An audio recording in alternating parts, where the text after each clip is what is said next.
But one more thing. You also run Student X Student.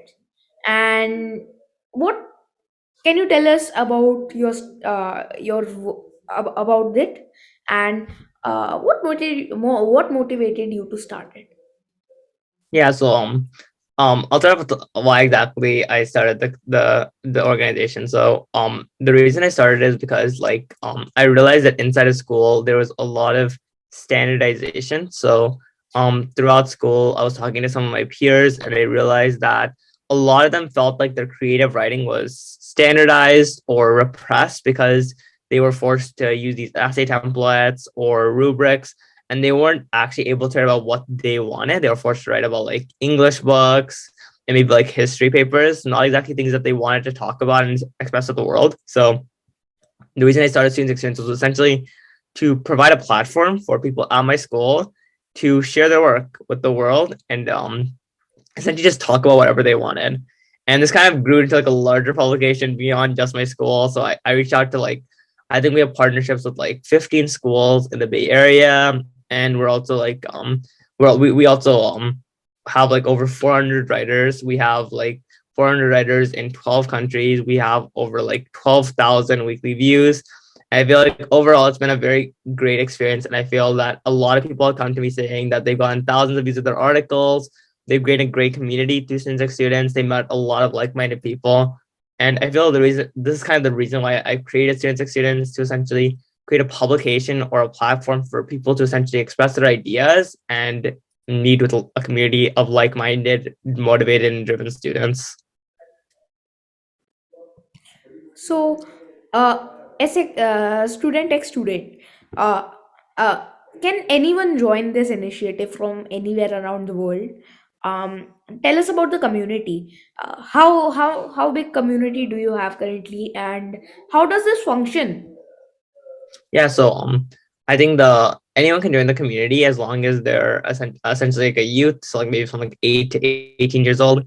And I feel that it's how the breadth of the community is like 400 writers in like across like tens of countries, but there's even more than that. We have like hundreds of followers on our LinkedIn, our Medium account, and that number just continually grows and more people are reading our articles and commenting on them and reaching out to our writers for internships and other opportunities. So I feel that the way we run this is primarily through Medium, which is essentially a story or a blog hosting service. So people can write articles on this Medium platform, essentially add to a publication. So similar to how a writer writes for the New York Times. So essentially, our writers have a job at Students Experience, and they're able to essentially publish their articles in our publication once they're done writing their articles. And what we try to do is we don't enforce any quotas on our students, and we try to help them as much as we can. So provide personalized feedback on every single one of their articles because our goal is to also, along with giving them a platform for expressing their ideas, we also want to help them grow in their writing and essentially so they can articulate their ideas better so they can get better opportunities. Absolutely. So you have supported with this initiative. You have supported, as you said, 400 or maybe more children from around the world, and you have made them confident about their writing skills and have given them the opportunity to raise their voice and to the world and share their opinions. How does that make you feel?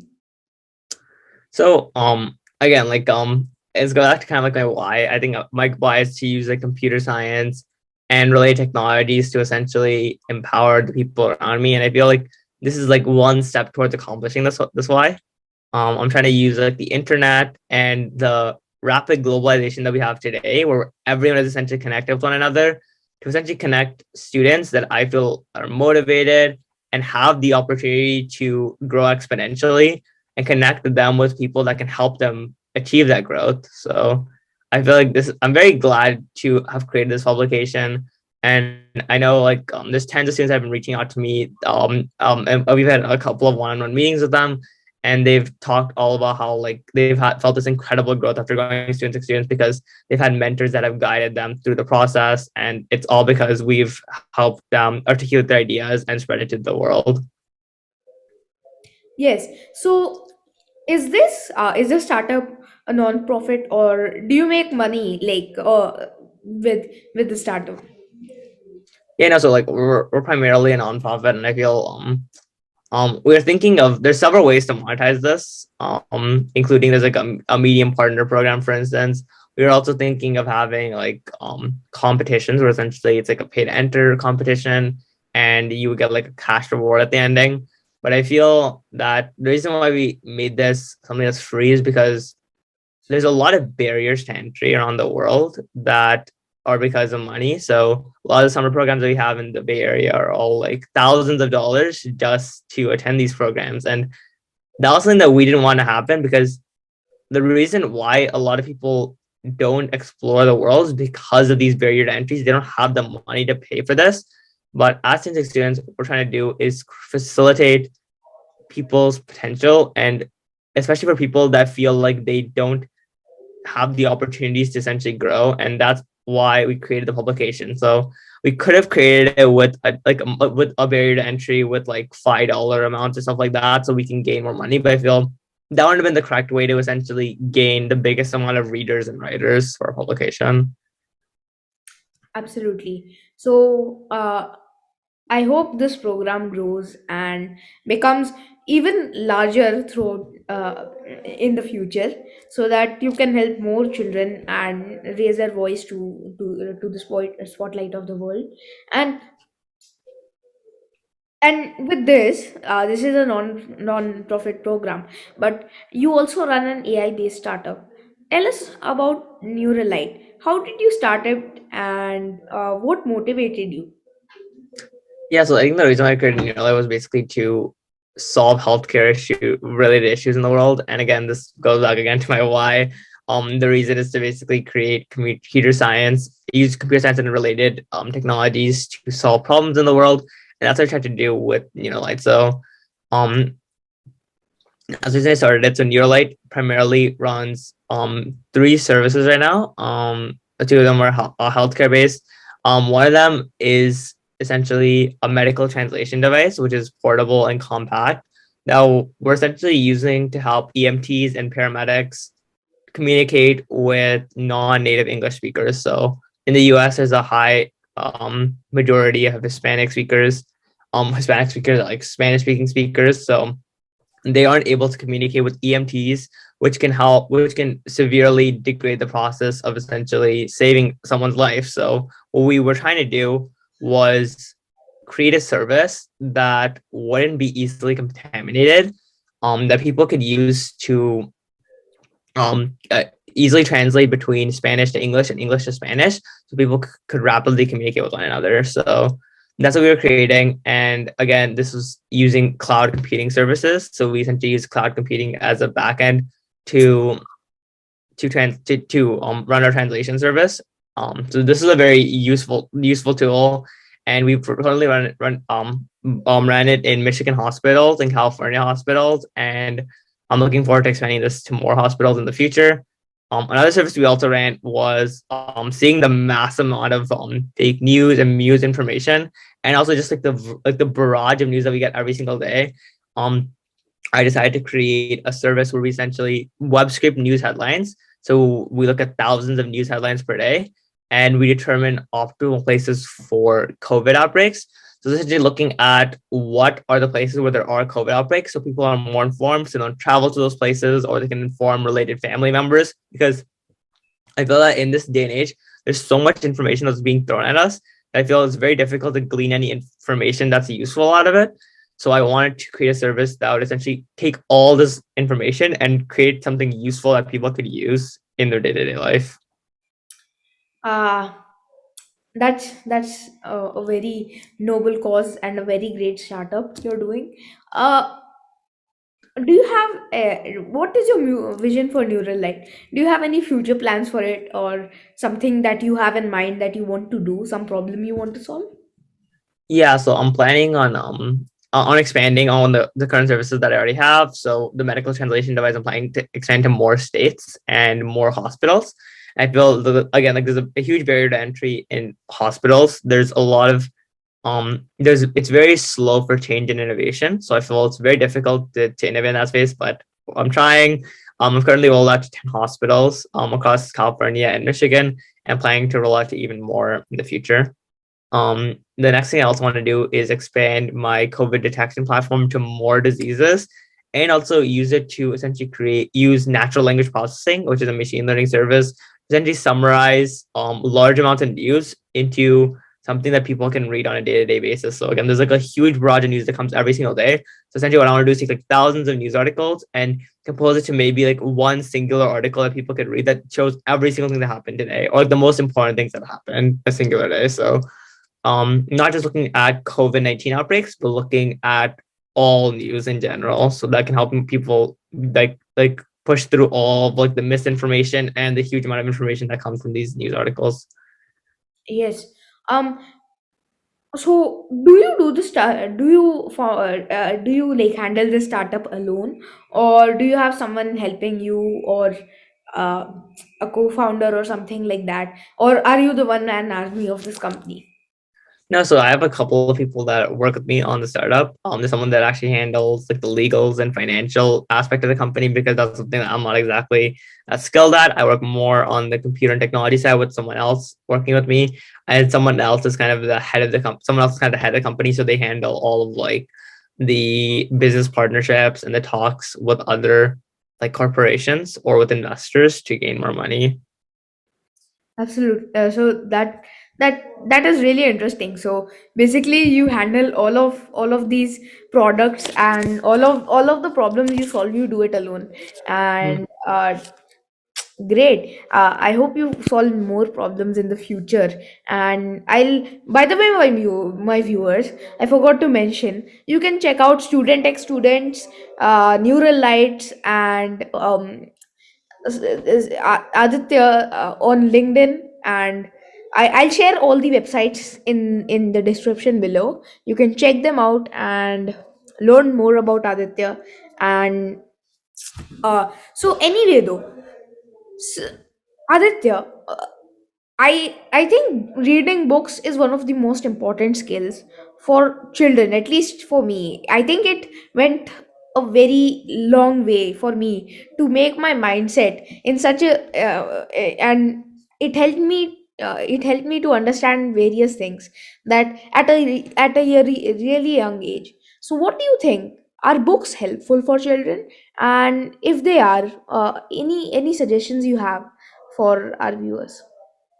Yeah, so there's like a wide variety of books that there are in the world, and I feel that all of them are useful. Essentially, like you use books to increase like your reading capacity, and also your mental and your writing capacity. So I feel like it allows you to speak better, to write better. It allows you to problem solve more because you're able to articulate your words better. And I feel that it's a very useful tool to have. So even like reading like fiction or nonfiction, even though that might seem not as useful, it is still a very useful tool. And looking at specifically books that I feel will be helpful to our readers based on the conversations that we had today, I think the most important book would be a book called Atomic Habits. So a book like that, which essentially looks at how to maximize your productivity and habits, so you can build that willpower, that iron will that Aditya was talking about earlier. Essentially building that so you can do more of what you're excited about, and explore your passion and not be bogged down by obstacles. Another book I also really like is How to Think Fast and Slow. Another book I really like about it's a little bit more centered towards economics, and I think it's geared towards a little bit of a higher age group, but I think that's also a very nice book to read if you're interested in learning more about like essentially like how to expand your willpower. Yeah. Um, Thank you. And Atomic Habits is a great book by James Clear, and I've also read it. It's a personal favorite as well. So my viewers, if you want to check them out, I mentioned I put the names of the books in the description below. Check them out, and and so basically. this is not a question related to the interview, but what kind of what genres of book do you read? Yeah, so what genres of book I read? So I read like a variety of different books. I think the major ones I'm reading right now is like entrepreneurship books. That's one of the major ones I'm reading right now. I think those are really interesting ones. But I also read fiction in my free time because obviously I'm still human. Right. But one of the most recent ones I've been reading is a book called Dune, which is actually after the movie Dune, which is a movie that just released actually, and it's a very interesting book. It's about like alliances and class struggles, and I feel it tells it's a telling narrative that's concealed behind a fiction book with a story, and it tells us very interesting things about the world that we actually live in, and it's a very interesting book for analysis, and I really like the book because of that, because it tells us a lot of things just past beyond like a simple storyline. So So that's interesting. I also read a lot of fiction books, of course, with the entrepreneurial books and the self-help books. But one of my personal favorites are I read Sherlock Holmes a lot, and it's a very interesting thing. It's like thinking out of the box. How the villain and how the person tricks Sherlock Holmes, how he solves the case, and you don't know it. He like Sherlock has solved the case since the first day, and it's a very interesting series that I read along with my self-help books. Anyway, though, from this, I we'll have the discussion some other day. So, who you've done so much at such a young age, and you've learned. I don't think you could have done it without some inspiration and role models. Who are your inspirations and your role models that you want to mention today? this might sound cheesy, but I think it's probably my parents. Like they've been the ones that have kind of guided me throughout the first part of my life, and I think they've helped me kind of start out with learning block coding and Python. They were software engineers as well, so they could help me out with any technical struggles that I was facing. But I think outside of that, I think one other inspiration that I've kind of had is people like Steve Jobs, I feel. And I know that's again like a very generic answer, but they've essentially inspired me to look beyond the the day-to-day struggles that people are facing and kind of look at the vision for the future. So what Steve Jobs did was like he created a vision where he thought that people could hold a phone, they could call people from anywhere in the world, could text someone from anywhere in the world, but they could essentially have a walking supercomputer inside of their pocket. And he made that a vision. And from a vision to reality, that's it's an incredible thing. That's something that I want to kind of do. I want to be an innovator, and I want to build products like that in the future. And this is, I feel, my starting point and the way I can kind of push what I've been learning to the real world at a young age. But I feel like as I grow older, as I gain more expertise, I feel like I want to build products like that to impact like even millions or billions of people. Yeah. Uh, Thank you. And I don't think it's cheesy, since to tell the truth, my own inspiration. I am inspired by my mother. She's such an hard worker, and my father. He's my guy. He guides me a lot, and he's one of my he's one of in my inner circle. He's one of the greatest mentors, and when I'm in a pinch, I go to him.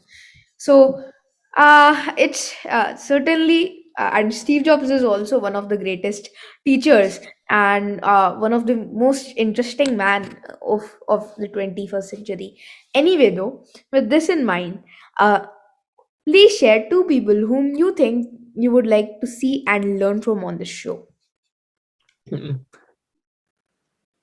So I think one person that I think would be interesting to talk to is a guy named Zain Patel, who's also someone that I know, who's a friend of mine, and he currently goes. I met him through this program called the Knowledge Society, and I feel like he's a very interesting person because he knows a lot about education, and he knows how to essentially tackle root issues, and he's looking at AI and natural language processing right now, and I think he's a very interesting person to talk to because he has unique perspectives on philosophy and other things that I'm not equipped to talk about. And I feel like he's an incredible person just to kind of discuss things about, because he has unique perspectives on a lot of different issues, and he knows he knows a lot about a bunch of different things. So that's one person I would talk to. Another person I would also talk to is a person named Mike Gorazfuzzi. He's also been an incredible mentor of mine, and I feel that he's a great person to talk to because he has so much knowledge on business, and he's able to again articulate the words so well, and he's read so many books and also read knows so much about philosophy and other related subjects. So I feel like those would be two great people that you can bring onto the podcast. Absolutely. I'd love to connect with them. And lastly, last but not the least, it's I hope you enjoyed this show. Please advise one thing. Give some please advise one unique thing you have liked about Aditya Talks, Aditya Kehte Hain, my YouTube channel, and any suggestions which should be incorporated to improve this experience of our viewers. Yeah, so I love talking with you. I think it was a very interesting conversation that we had, where we talked about our why and our passion. I think that kind of something I didn't realize is how much it ties into some of the other activities that I've been doing. So I'm glad to have this conversation to kind of it also helped me kind of understand and introspect on why exactly I created some of these companies and startups. Um, and then one thing that I think that I don't think there's anything we can improve on. I think in this interview, I'm very excited. I was very excited to do this, and I'm glad that you took me on, and I was able to do it with you. Thank you, and it was my honor that I could interview you, and now you're certainly in my mentor list. Yeah, you've done so much great stuff throughout your life, and you've learned and shared your experience with so many people, and you're helping 400 people across the world. I don't know how that's so mind blowing. And I hope you do so much more in the future. Good luck, and I would love to have a follow up discussion sometime, and we can connect over something else, maybe about what you're going to do in the future and something like that. I don't know, but I hope you enjoyed this interview, my viewers. You also learned a lot. I certainly did. And if you want to connect with Aditya, I linked his Medium and his website in the description below. You can check him out. You can learn from him. And thank you, Aditya, once again for coming on our show. Thank you. Bye bye.